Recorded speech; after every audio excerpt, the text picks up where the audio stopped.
அல்ஹம்துலில்லாஹி ரப்பில் ஆலமீன். இன்னல் ஹம்துலில்லாஹ் நஹ்மதுஹு வ நஸ்தஈனுஹு வ நஸ்தக்ஃபிருஹு மை யஹ்திஹில்லாஹு ஃபலா முதில்ல லஹு வ மை யுத்லில்ஹு ஃபலா ஹாதிய லஹு வ அஷ்ஹது அன் லா இலாஹா இல்லல்லாஹ் வஹ்தஹு லா ஷரீக லஹு வ அஷ்ஹது அன்ன முஹம்மதன் அப்துஹு வ ரசூலுஹு وَمَن يُطِعِ اللَّهَ وَرَسُولَهُ فَقَدْ فَازَ فَوْزًا عَظِيمًا يَا أَيُّهَا الَّذِينَ آمَنُوا اتَّقُوا اللَّهَ حَقَّ تُقَاتِهِ وَلَا تَمُوتُنَّ إِلَّا وَأَنْتُمْ مُسْلِمُونَ. எல்லாம் வல்ல அல்லாஹ்வின் நல்லடியார்களே, சகோதர சகோதரிகளே, அல்லாஹ் தஆலா மனித சமுதாயத்திற்கு ஏராளமான அறிவுரைகளை தன்னுடைய வேதத்தின் மூலமாகவும் தூதருடைய வாழ்வியல் வழிமுறைகள் மூலமாகவும் நமக்கு வழிகாட்டுகின்றான். யாரெல்லாம் இந்த அறிவுரைகளை பின்பற்றியவர்களாக இந்த உலக வாழ்க்கையிலே தன்னை இணைத்துக் கொள்கின்றார்களோ அவர்கள்தான் அல்லாஹ்வின் பார்வையில் மூமின்களாக பார்க்கப்பட்டு நாளை மறுமையில் அவர்கள் வெற்றியாளராகவும் ஆக்கப்படுவார்கள். அல்லாஹ் தன்னுடைய இறை வேதத்தில் மூமின்களுக்கான பண்புகளை பற்றி சில விஷயங்களை நமக்கு எடுத்து காட்டுகின்றார்.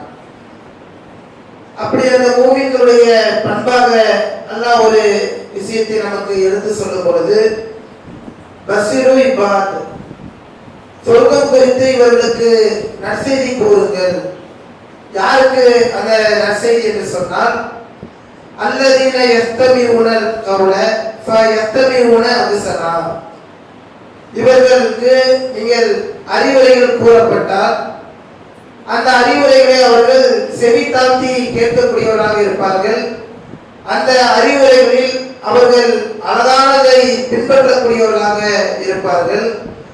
உலாயிக அல்லதீன ஹதாஹுமுல்லாஹ் வ உலாயிக ஹும் உலுல் அல்பாப், யாரெல்லாம் இந்த அறிவுரைகளை பின்பற்றக்கூடிய மக்களாக அதிலே அழகானதை ஏற்றுக்கொண்டு நடைமுறைப்படுத்தக்கூடியவர்களாக இருக்கின்றார்களோ அவர்களுக்கான சொர்க்கம் குறித்து அல்லாஹ் நற்செய்தி சொல்லுகின்றார். அவர்களுக்கு தான் அந்த அறிவுரைகளை அந்த உபதேசங்களை யாரெல்லாம் ஏற்றுக்கொள்ளக்கூடியவராக இருக்கின்றார்களோ அவர்களுக்கு தான் அல்லாஹ் நேர்வழியை வழங்கக்கூடியவனாக இருக்கின்றான். அவர்கள் தான் அறிவாளிகள் என்று அல்லாஹ் இந்த வசனத்தின் மூலமாக நமக்கு வழிகாட்டுகின்றான். அப்ப நமக்கு மார்க்கம் நமக்கு எதையெல்லாம் நமக்கு உபதேசங்களாக வழங்குகின்றதோ அந்த உபதேசங்களை நம்முடைய வாழ்க்கையில் நாம் ஒவ்வொரு காலகட்டங்களிலும் நாம் நடைமுறைப்படுத்தக்கூடிய மக்களாக இருக்க வேண்டும். அல்லாஹ் இன்னொரு வசனத்துல கூறுகின்றான்,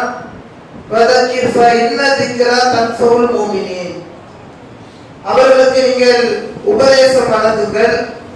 அந்த உபதேசம் நீங்கள் கூறக்கூடியவர்கள் இறை நம்பிக்கையாளர்களாக இருந்தால் அவர்களுக்கு பயனளிக்கும் என்றும் அல்லாஹ் இந்த வசனத்தின் மூலமாக நமக்கு வழிகாட்டுகின்றான். அவ மூமின்களுக்கான இலக்கணம் என்பது ஒவ்வொரு காலகட்டங்களிலும் மார்க்கம் சொல்லக்கூடிய அந்த உபதேசங்களை செவி தாழ்த்தி கேட்கக்கூடியவர்களாக அதில் அழகானதை பின்பற்றக்கூடியவர்களாக மூமின்களுடைய பண்பு இருக்கும் என்று அல்லாஹ் ஒவ்வொரு செய்திகளின் மூலமாக நமக்கு வழிகாட்டக்கூடியவராக இருக்கின்றார். அதில் நபிகள் நாயகம் ஸல்லல்லாஹு அலைஹி வஸல்லம் அவர்கள் ஒரு 6 உபதேசத்தை நமக்கு வழங்குகின்றார்கள். எத்தனையோ உபதேசங்கள் மனித சமுதாயத்திற்கு அல்லாஹ்வின் தூதர் அவர்கள் மூலமாக வழங்கப்பட்டிருந்தாலும் அல்லாஹ்வின் தூதர் அவர்கள் ஒரு ஹதீஸின் மூலமாக தொடர்ச்சியான ஒரு 6 உபதேசங்களை வழங்குகின்றார்கள். அந்த உபதேசங்களை யார் ஒருவர் தன்னுடைய வாழ்க்கையை நடைமுறைப்படுத்துகின்றார்களோ அவர்கள் நாளை மறுமையிலே சோனத்தை அடையக்கூடிய மக்களாக மாறிவிடுவார்கள் என்பதை அல்லாஹ்வின் தூதர் அவர்கள் குறிப்பிடுகின்றாங்க. இந்த 6 உபதேசங்கள்ல யாரேனும் ஒருவர் ஒரு உபதேசத்தில் இருந்து கூட நாம் விலகியவர்களாக நாம் இருந்தோம் என்றால் நாம் நாளை மறுமையிலே நரகத்திற்குரியவர்களாக மாறிவிடுவோம் என்பதையும் அல்லாஹ்வின் தூதர் அவர்கள் நமக்கு எச்சரிக்கை செய்கின்றாங்க. அதுல முதலாவது உபதேசம் என்பது புஸ்துக்கு இதா அத்தூன், நீங்கள் பேசினால் உண்மையே பேசுங்கள். நாம ஒவ்வொரு காலகட்டங்களிலும் நம்முடைய வாழ்க்கை பயணத்துல நாம் உண்மைகளையே பேசக்கூடிய மக்களாக இருக்க வேண்டும் என்பதை அல்லாஹ்வின் தூதர்கள் நமக்கு உபதேசமாக வழங்குகின்றாங்க. இன்றைக்கு நாம இந்த உண்மை என்கின்ற விஷயத்துல நாம் சரியானவர்களாக இருக்கின்றோமா? அல்லாஹ்வின் தூதருடைய அந்த உபதேசத்தை ஏற்றுக்கொண்டு மூமின்களாக அதை நடைமுறைப்படுத்தக்கூடியவர்களாக இருக்கின்றோமா என்றால், அதிகமான மக்கள் தான் பேசுவதிலிருந்து முரண்படக்கூடியவர்களாக, உண்மைகளை அதை ஏற்றுக்கொள்ளாதவர்களாக இருக்கின்றன பார்க்கின்றோம். எந்த அளவுக்கு என்றால், ஒரு பொருளாதாரத்தை திரட்டுவதற்காக எந்த வகையில் வேண்டுமானாலும் அந்த பொருளாதாரத்தை பெற்றுக்கொள்ளலாம் என்கின்ற அளவிலே அதிகமான மக்கள் பொய்யை பேசி தங்களுடைய வியாபாரத்திலே ஈடுபடக்கூடிய மக்களாக இருக்கின்றார்கள். அப்ப அல்லாஹ்வின் தூதர்கள் சொல்லக்கூடிய செய்தி என்பது, பேசினால் உண்மையே பேசுங்கள் என்று நமக்கு உபதேசம் செய்கின்றாங்க. அப்ப நாங்கள் நம்முடைய வாழ்க்கை பயணத்துல நாம் பேசக்கூடிய பேச்சுக்கள் உண்மையானதாகத்தான் இருக்கின்றதா? நாம் சொல்லக்கூடிய செய்திகள் அனைத்துமே உண்மையான செய்திகளாகத்தான் இருக்கின்றதா? நாம் சமூக வலைத்தளங்களிலே பரப்பக்கூடிய செய்திகள் அனைத்துமே உண்மையை அடிப்படையாக கொண்டதாகத்தான் இருக்கின்றதா என்பதை அதிகமான மக்கள் உணர்வதே இல்லை. எந்த ஒரு செய்தியை ஏற்றுக்கொண்டாலும் அதில் இருக்கக்கூடிய உண்மைத்தன்மைகளை ஆராயாமல் அதை அப்படியே பேசக்கூடிய மக்களாக, அந்த செய்திகளை அப்படியே பரப்பக்கூடிய மக்களாக இன்றைக்கு அதிகமான மக்கள் உண்மைகளில் இருந்து தவறவிடக்கூடியவர்களாக இருக்கின்றன பார்க்கின்றோம். அதிகமான மக்கள் ஒவ்வொரு காலகட்டங்களிலும் தன்னுடைய வாயிலிருந்து வரக்கூடிய பெரும்பாலான வார்த்தைகள் ஏதேனும் ஒரு உலக தேவைகளுக்காக பொய்யான பேச்சுக்களையே அதிகமாக பேசக்கூடியவர்களாக இருக்கின்றார்கள். இந்த பொய் என்பது ஒவ்வொரு காலகட்டங்களிலும் நமக்கு மறதியை ஏற்படுத்தக்கூடியதாக இருக்கும். நாம ஒரு உண்மையான ஒரு செய்தியை சொல்றோம்னா ஒரு 5-10 வருடம் கழித்து நாம் அந்த செய்தியை கேட்டாலும் சரியான முறையிலே அந்த உண்மையை நாம் உரைக்கக்கூடியவர்களாக இருப்போம். ஆனால் அதே நேரத்துல ஒரு பொய்யான செய்தியை நாம் பேசுகின்றோம் என்று சொன்னால் கொஞ்ச நாள் கூட அது நிலையே நிற்காது. நம்ம அடுத்த வாரங்களிலே நாம அதே செய்தியை திரும்பி கேட்கும் பொழுது மாற்றி மாற்றி பேசக்கூடியவர்களாக நாம ஆகிவிடுவோம். அப்ப அந்த அளவுக்கு தான் பொய் என்பது ஒரு பலகீனமான ஒரு விஷயமாக இருக்கின்றது. ஆனா நாம் என்ன பண்றோம்? பொய்களுக்கு தான் அதிகமான முன்னுரிமை கொடுக்கக்கூடியவர்களாக இருப்போம். ஒரு கடனை வாங்குவதற்கு கூட பொய்யான கருத்துக்களை கூறி அதன் மூலமாக தங்களுடைய தேவைகளை நிறைவேற்றிக் கொள்ளக்கூடியவர்களாக இருக்கின்ற பார்க்கின்றோம். ஆனால் அல்லாஹ்வின் தூதர்கள் உபதேசம் செய்யும் பொழுது, பேசினால் நீங்கள் உண்மையே பேசுங்கள் என்ற ஒரு உபதேசத்தை நமக்கு வழங்குகின்றாங்க. இரண்டாவது ஒரு செய்தி அல்லாஹ்வின் தூதர்கள் நமக்கு உபதேசமாக வழங்கும் பொழுது, யாரேனும் ஒருவர் உங்களுக்கு உங்கள் மீது நம்பிக்கை வைத்து உங்களிடத்துல அமானிதமான ஏதேனும் ஒரு பொருளை உங்களிடத்துல ஒப்படைத்தார்கள் என்று சொன்னால் நீங்கள் அந்த காரியத்திலே அழகானதாக அதை நிறைவேற்றுங்கள் என்று அல்லாஹ்வின் தூதர்கள் நமக்கு ஒரு உபதேசம் செய்கின்றாங்க. அல்லாஹ்வின் தூதர்கள் நமக்கு ஒரு உபதேசம் வழங்குகின்றார்கள் என்று சொன்னால் அது ஒட்டுமொத்த மனித சமுதாயத்திற்குமே ஈருலக வாழ்க்கைக்கும் அது நமக்கு நன்மை பயக்கக்கூடியதாகத்தான் இருக்கும். ஆனால் நாம பெரும்பாலான மக்கள் என்ன பண்ணுவோம்? ஒவ்வொரு உபதேசங்களுமே இந்த உலக வாழ்க்கைக்கு என்று வந்தால் அதை அழகானதாக நாம் அதை கடைபிடிக்கக்கூடியவர்களாக இருப்போம். இதே வறுமைக்காக ஒரு நன்மை என்று வரும் பொழுது அதிகமான மக்கள் அதிலே கவனம் செலுத்தாதவர்களாக இருப்பார்கள். அதில் அல்லாஹ்வின் தூதர்கள் சொல்லும் பொழுது, யாரேனும் ஒருவர் உங்கள் மீது ஒரு நம்பிக்கை வைத்து அமானிதமாக ஒரு பொருளை உங்களிடத்துல ஒப்படைத்தார்கள் என்று சொன்னால் அந்த வாக்குறுதியை நீங்கள் அழகாக நிறைவேற்றுங்கள் என்று நமக்கு ஒரு உபதேசத்தை வழங்குகின்றாங்க. ஆனா நாம என்ன பண்றோம்? இன்றைக்கு எத்தனையோ மக்கள் ஒரு கடன் கொடுப்பதாக இருந்தா கூட நாம ஒரு வாக்குறுதியை சொல்லிதான் ஒரு பொருளை கடனாக நாம பெற்றுக் கொள்கின்றோம். அதை நாம் திருப்பி ஒப்படைக்கக்கூடிய அந்த நேரத்திலே எந்த ஒரு வாக்குறுதியை நாம் சொல்லி அந்த பொருளை நாம் வாங்கினோமோ, எந்த அது பொருளாதாரமாக இருந்தாலும் பொருளாக இருந்தாலும் அனைத்தையுமே நாம அமானிதமாகத்தான் நாம பெற்றுக் கொள்கின்றோம். அமானிதமாக பெற்றுக்கொள்ளக்கூடிய ஒரு பொருளை அதை நாம் சரியான முறையிலே அழகான அந்த வாக்குறுதியை பின்பற்றக்கூடியவர்களாக இருக்க வேண்டிய இறை நம்பிக்கையாளர்கள் இன்றைக்கு அதிகமான மக்கள் அந்த வாக்குறுதிகளிலே கவனம் இல்லாதவர்களாக இருக்கின்றன பார்க்கின்றோம். ஒரு தேவைகள் நிறைவேறுவதற்காக அந்த நேரங்களிலே நடக்க வேண்டிய நிகழ்வுகள் நடந்துவிட வேண்டும் என்பதற்காக பொய்யான வாக்குறுதிகளை எல்லாம் வீசி அதன் மூலமாக நம்முடைய காரியங்களிலே கவனம் செலுத்தக்கூடியவர்களாக ஆகிவிடுகின்றார்கள். ஆனால் அல்லாஹ்வின் தூதர்கள் நமக்கு சொல்லக்கூடிய உபதேசம் என்பது நம் மீது ஒரு நம்பிக்கை வைத்து அமானிதமான ஒரு பொருளாதாரத்தை நம்மிடத்தில் ஒப்படைத்தார்கள் என்று சொன்னால் அதிலே நம்முடைய அந்த வாக்குறுதியை அழகாக நிறைவேற்ற வேண்டும் என்று நமக்கு வலியுறுத்துகின்றார்கள். நாம எத்தனை பேர் அந்த அளவுக்கு இருக்கின்றோம்? சாதாரணமாக ஒரு வீடுகள்ல குடியிருப்பாங்க. வீடுகள்ல குடியிருக்கக்கூடியவர்கள் அந்த வீட்டு ஓனருக்கு வீடு தேவைப்பட்டுச்சுன்னா அவர் கேட்கக்கூடிய அந்த நேரத்திலே நாம் அந்த வீட்டை ஒப்படைக்க வேண்டும் என்பதுதான் அதற்கான மார்க்க சட்டம். ஆனா இன்றைக்கு என்ன பண்ணுவாங்க, எனக்கு எப்ப தோணுதோ அப்பதான் நான் வீட்டை காலி பண்ணுவேன் அப்படிங்கிற அளவிற்கு ஒரு வாக்குறுதி ஆரம்பத்துல பேசப்பட்டு அந்த ஓனருக்கான தேவைகள் வரும்பொழுது அதற்கான உரிமையாளர் கேட்கும் பொழுது நாம் ஒரு கால அவகாசம் எடுத்துக்கொண்டு நாம் அந்த இடத்தை காலி செய்து கொள்ளலாம். ஆனா இன்றைக்கு பெரும்பாலான இடங்கள் நாம் பார்க்கிறோம், வீடுகள் கூட பெரிய அளவுக்கு பிரச்சனை இருக்காது.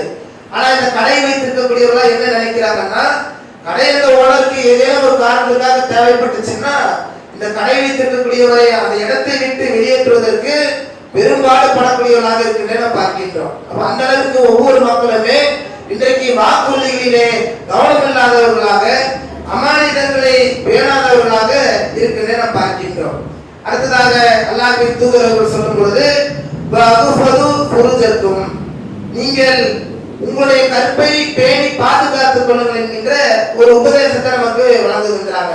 இன்றைக்கு நம்முடைய சமூகத்துல பெரும்பாலான குடும்ப பிரச்சனைகள் எதுல இருந்து ஆரம்பிக்குதுன்னா இந்த கற்பை பேணி காத்துக் கொள்வதற்கு அந்த பிரச்சனைகள் ஆரம்பிக்கின்றது. எத்தனையோ குடும்பங்கள்ல ஆண்களுக்கு அந்த கணவர்மார்களுக்கான தவறான தொடர்புகள், பெண்களுக்கான அந்த தவறான தொடர்புகள் என்று ஒரு குடும்பங்களை சீரழிந்து செல்வதற்கு அடிப்படையான காரணமாக இருக்கக்கூடியது இந்த கற்பை பேணி பாதுகாத்துக் கொள்வதிலே நாம் தவற விடுவதுதான்.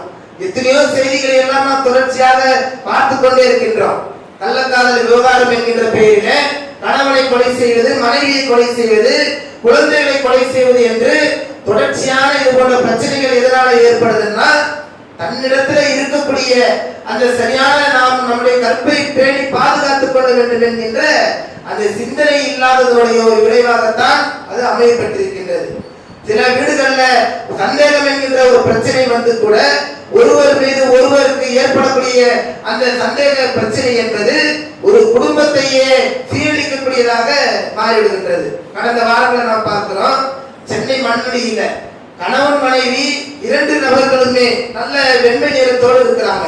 குழந்தை கொஞ்சம் மாநிலத்தோடு பிறக்கின்றது. உடனே கணவருக்கு என்ன தோணுது, தன்னுடைய மனைவிக்கு ஏதேனும் தவறான தொடர்பு இருக்கின்றதோ என்று அந்த ஒரு சந்தேக பிரச்சனை அவர்கள் மீது, அந்த மனைவி மீது ஏற்பட்டு ஒரு நேரத்துல என்ன பண்றாங்க, இந்த 3 மாத குழந்தைய வீட்டுல யாருமே இல்லாத நேரத்துல தன்னுடைய தந்தையை கழுத்தை நெரித்து கொலை செய்து விடக்கூடிய ஒரு நிகழ்வு ஏற்படுகின்றது. இதெல்லாம் காரணம் என்ன, அந்த சந்தேகம் ஏற்படக்கூடியதனுடைய ஒரு விளைவாகத்தான் இருக்கின்றது.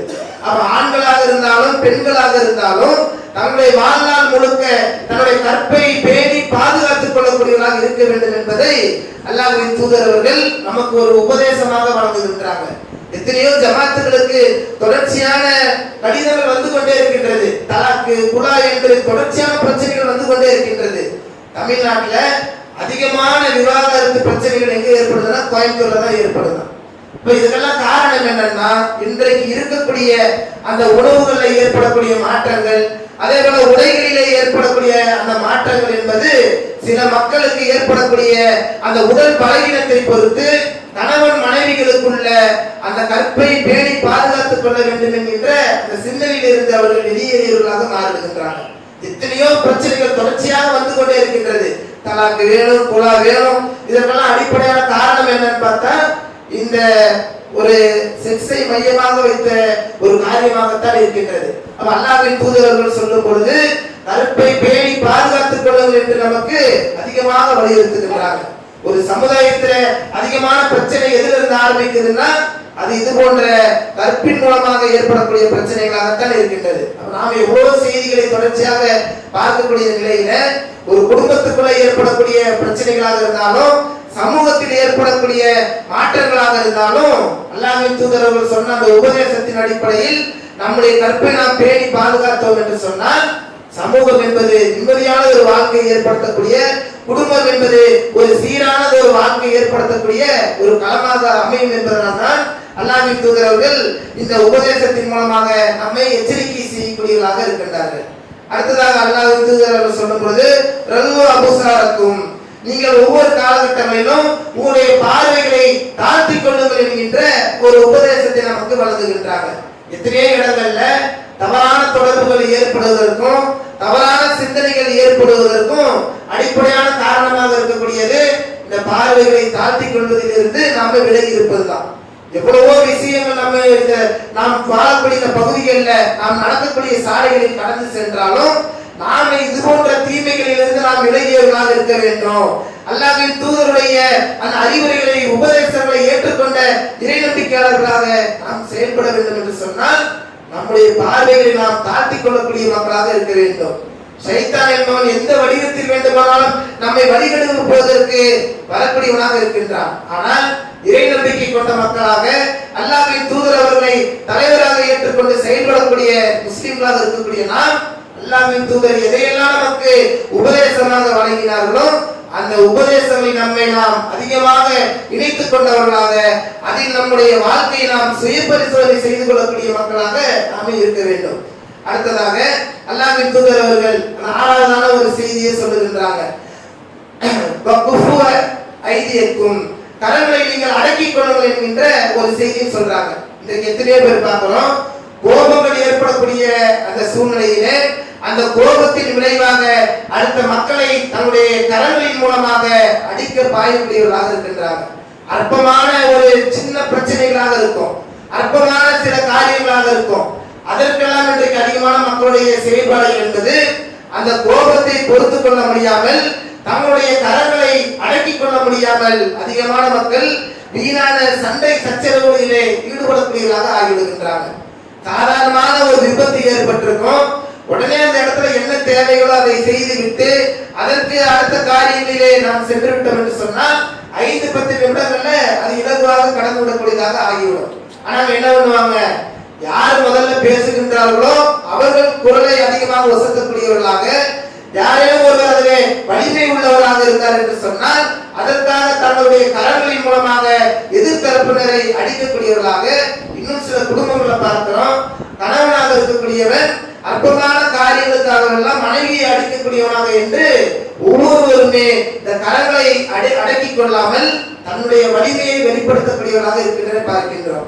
ஆனா அல்லாஹ்வின் தூதர் அவர்கள் சொல்லும் பொழுது உங்களுடைய கரங்களை நீங்கள் அடக்கிக் கொள்ளுங்கள் என்கின்ற ஒரு வார்த்தையை உபதேசமாக நமக்கு வழங்குகின்றாங்க. இப்படி ஏராளமான உபதேசங்களை அல்லாஹ்வின் தூதர் அவர்கள் வழங்கக்கூடிய நேரத்தில் நம்முடைய வாழ்க்கை பயணம் நமக்கு எப்படிப்பட்டதாக இருக்கின்றது? இந்த 6 விஷயங்கள்ல நாம ஏதேனும் ஒரு விஷயத்துல நாம கவனக்குறைவாக இருக்கின்றோமா? நம்முடைய வாழ்க்கை பயணம் எதை தொடர்ந்ததாக இருக்கின்றது? நாம் அதில் சரியானவர்களாக இருக்கின்றோமா? இந்த உபதேசங்களை நாம் அடுத்த மனிதர்களுக்கு நாம் எடுத்து சொல்லக்கூடிய அந்த நேரத்திலே அல்லாஹ்வின் தூதர் அவர்கள் நமக்கு எப்படி வழிகாட்டினார்களோ அதன் அடிப்படையில் நம்முடைய அந்த செயல்பாடுகள் இருக்கின்றதா என்பதை எல்லாம் ஒவ்வொருவருமே தன்னைத்தானே சுய பரிசோதனை செய்து கொள்ளக்கூடிய மக்களாக இருக்க வேண்டும். அல்லாஹ்வின் தூதர் அவர்கள் நமக்கு ஒரு உபதேசம் வழங்கி இருக்கின்றார்கள் என்று சொன்னால் அது ஈருலகத்துக்கான ஒரு நன்மை தான். ஆமா, அந்த உபதேசங்களை நாமும் அதை கடைபிடிக்கக்கூடிய மக்களாக இருக்க வேண்டும். தன்னை சார்ந்து இருக்கக்கூடிய மக்களிடத்திலையும் அதை நாம் எடுத்து சொல்லும் பொழுது அதிகமான கவனத்தோடு எடுத்து சொல்லக்கூடியவர்களாக இருக்க வேண்டும். எத்தனையோ மக்கள் உபதேசம் செய்கின்றோம் என்கின்ற பெயரிலே வரம்பு மீறிய வார்த்தைகளை எல்லாம் பேசக்கூடியவர்களாக இருப்பார்கள். எத்தனையோ இடங்கள்ல பார்க்கிறோம், தவறான ஒரு வார்த்தையை பேசி அடுத்த மக்களுக்கு சத்தியத்தை எடுத்து சொன்னாலும் அதை சரியான முறையில எடுத்து சொல்ல வேண்டும் என்கின்ற அந்த சிந்தனை இருக்காது. அல்லாஹ்வின் தூதருடைய உபதேசம் மார்க்கத்தினுடைய உபதேசம் என்று அந்த உபதேசத்தை சொல்லக்கூடிய அந்த சூழ்நிலையில் கூட வரம்புகளை மீறக்கூடியவர்களாக இருப்பார்கள்.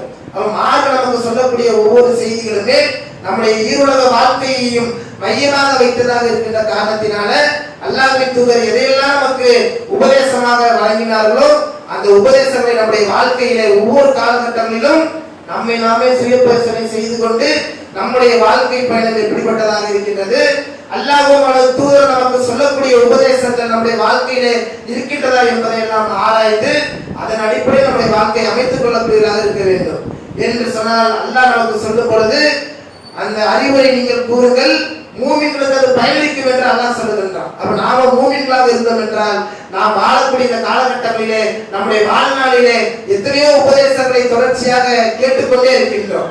அப்ப அந்த உபதேசங்கள் எல்லாம் நமக்கு பயனளித்ததா, அந்த உபதேசங்களின் அடிப்படையில் நம்முடைய வாழ்க்கை பயணம் இருக்கின்றதா என்பதெல்லாம் நம்மை நாமே சீர்தூக்கிக் கொள்ள வேண்டும். எத்தனையோ ஜும்மா உரைகளை நாம தொடர்ச்சியாக கேட்டுக்கொண்டேதான் இருக்கின்றோம். ஆனா அந்த ஜும்மாக்களை எல்லாம் கேட்டுக்கொண்டு இருக்கக்கூடிய நாம அந்த உரைகளை எல்லாம் கேட்டு அதில நாம் நம்மை அந்த உபதேசத்தின் அடிப்படையில் நம்மை நாம் மாற்றிக்கொண்டிருக்கின்றோமா என்றால் அதிகமான மக்களுடைய உள்ளத்தில் அந்த மாற்றமே இல்லை. எத்தனையோ ஜும்மாக்களை தொடர்ச்சியாக சொல்லிக் கொண்டேதான் இருக்கின்றாங்க. வாங்க சொன்ன உடனே பள்ளிவாசலுக்கு வாங்க, வியாபாரத்தை எல்லாம் விட்டு விடுங்கள் என்று சொன்னால் கூட இவங்க என்ன பண்றாங்க, இமாம் இரண்டாவது உரை நிகழ்த்தும் போது வந்தா போதும், வாங்க சொல்லும் போது வந்தா போதும் என்று அதிகமான மக்களுடைய நிலைமை எப்படிப்பட்டதாக இருக்குன்னா ஜும்மாவிற்கு வருவதையே ஒரு காலதாமதமாக அமைத்துக் கொண்டவர்களாக இருக்கின்றாங்க. ஆனா இதனால என்ன ஏற்படுது, அல்லாஹ் சொல்லுகின்றான் மூமின்களுக்கு பயனளிக்கும் என்று. ஆனா நம்ம எவ்வளவு உபதேசங்களை வழங்கினாலும் அது மக்களுக்கு பயனளிக்கவில்லை என்று சொன்னால் நாம் மூமின்களாக இல்லை, வெறும் அடையாளத்தோடு மட்டுமே வாழக்கூடிய முஸ்லிம்களாக இருக்கின்றோம் என்பதை இந்த செய்திகளின் மூலமாக நாம் உணரக்கூடியதாக இருக்க வேண்டும். நாம் செய்யக்கூடிய ஒவ்வொரு இபாதத்துக்கள், ஒவ்வொரு கடமையான காரியங்கள் அனைத்துமே அல்லாஹ்வுடைய திருப்தியை பெறுவதற்காகவும் அல்லாஹ்விடத்தில் கிடைக்கக்கூடிய மகத்தான ஒரு வெற்றியை பெறுவதற்காகத்தான் நாம உழைத்துக் கொண்டிருக்கின்றோம். அப்படிப்பட்ட ஏராளமான நன்மைகளை தரக்கூடிய இந்த ஜும்மாவிற்கு கூட நாம காலதாமதமாக வருகின்றோம் என்று சொன்னால் நமக்கு சொல்லப்படக்கூடிய அந்த உபதேசங்கள் என்பது பயனளிக்கவில்லை என்பதுதான் இதன் மூலமாக உணரக்கூடியதாக இருக்கின்றது என்பதை உணர்ந்து ஒவ்வொரு மக்களுமே மாறு நமக்கு சொல்லக்கூடிய உபதேசங்களை செவித்தாழ்த்தி கேட்கக்கூடியவர்களாக அதில் சிறந்ததை பின்பற்றி மூமின்களாக வாழக்கூடிய மக்களாக நாம் இருக்க வேண்டும். அப்படிப்பட்ட மக்களாக அல்லாஹ் தஆலா நம் அனைவரையும் ஆக்கி அருள் புரிவார்கள்.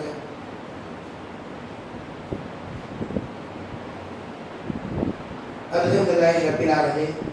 எல்லாம் வல்ல அல்லாஹ்வின் நல்லடியார்களே, சகோதர சகோதரிகளே, அல்லாஹ் தஆலா மனிதனுக்கு ஏராளமான அருட்படைகளை வழங்கி இருந்தாலும் அந்த மனிதர்களுடைய பெரும்பாலான விருப்பமாக இருக்கக்கூடியது பொருளாதாரமாகத்தான் இருக்கின்றது. இந்த பொருளாதாரத்தை அடைவதற்காக எவ்வளவோ தியாகங்களை எல்லாம் செய்யக்கூடியவர்களாக இருக்கின்றார்கள். உடல் ஆரோக்கியத்தை பற்றி கவலை இல்லாதவர்களாக, மார்க்கம் சொல்லக்கூடிய அந்த வணக்க வழிபாடுகளிலே ஆர்வம் இல்லாதவர்களாக, பள்ளிவாசலோடு தொடர்பு இல்லாதவர்களாக என்று ஒவ்வொரு மனிதனுடைய அந்த நன்மையான காரியங்களிலிருந்து விலகி நிற்பதற்கான அடிப்படையான ஒரு செயல்பாடாக இருக்கக்கூடியது இந்த பொருளாதாரமாகத்தான் இருக்கின்றது. இந்த பொருளாதாரத்தை திரட்டுவது நமக்கான ஒரு வாய்ப்பாக இருந்தாலும் அந்த பொருளாதாரத்தை நாம் சரியான முறையில் அணுகக்கூடியவர்களாக இருக்கின்றோமா, அந்த பொருளாதாரத்தை மார்க்கம் வழிகாட்டி தந்திருக்கக்கூடிய அடிப்படையில் நாம் அதை எதிர்கொள்ளக்கூடியவர்களாக இருக்கின்றோமா என்றால் அதிகமான மக்களுடைய செயல்பாடுகள் என்பது அந்த மார்க்க வரம்புகளை எல்லாம் மீறி இந்த உலகத்திலே நாம் நிம்மதியான ஒரு வாழ்க்கையை ஏற்படுத்திக் கொள்வதற்கு பொருளாதாரம் இருந்தால் போதும் என்கின்ற தவறான ஒரு சிந்தனை காரணமாக அமைந்துவிடக்கூடிய பார்க்கின்றோம்.